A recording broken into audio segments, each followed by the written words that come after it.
We had always studied political activists and thinkers in school from my home state's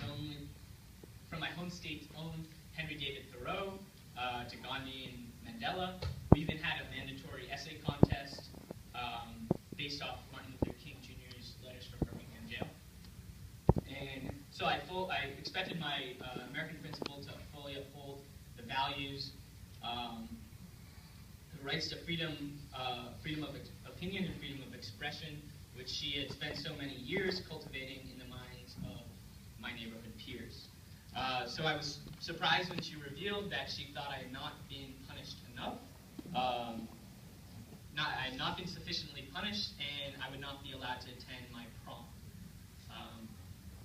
So despite repeating multiple times that my punishment was not a free speech issue, she upheld that I was being penalized, first of all, for my political comments, but also that if I just signed the letter, the approved letter, I wouldn't have gotten in any more trouble than the initial detention.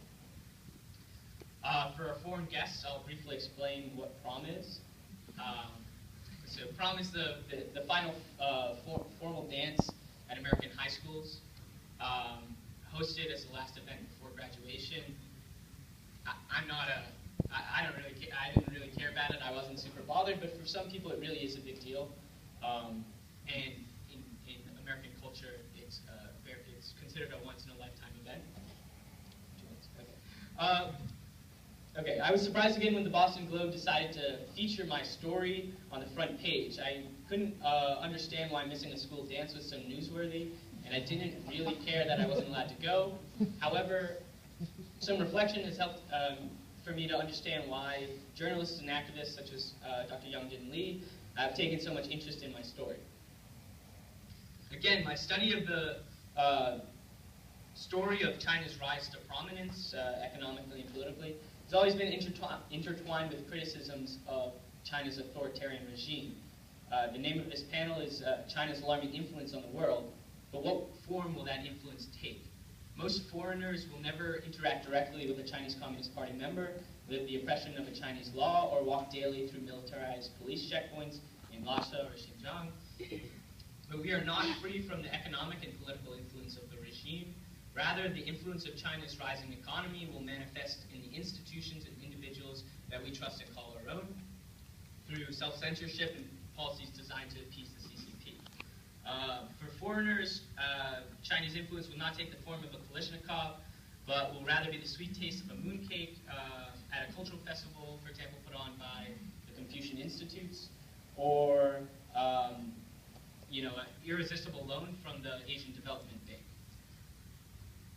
So our neighborhood educators, our government institutions, and our businesses are not free just because they fly the American flag. For me, this took the form of my own principal trying to protect her prestigious exchange program. In order for her to protect her own resume, my principal needed to show that she could sympathize with Principal Fan, despite that her actions went against the morals of her own institution. So if the CCP's influence on foreigners will take a different face than its influence on Tibetans, Uyghurs, religious practitioners, and Hong Kong protesters, then foreign resistance must also take a different form. Since returning from China, I've gotten involved with solidarity work. Can I just finish up? I just got one.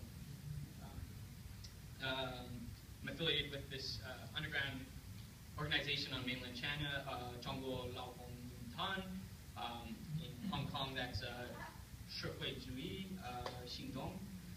But solidarity with the comrades on the mainland does not just mean giving verbal or financial support. It does not just mean posting videos on Facebook, affirming solidarity. Solidarity means attack. For foreigners, it means resuming the struggle for democracy here, at home, where it has yet to be fully won.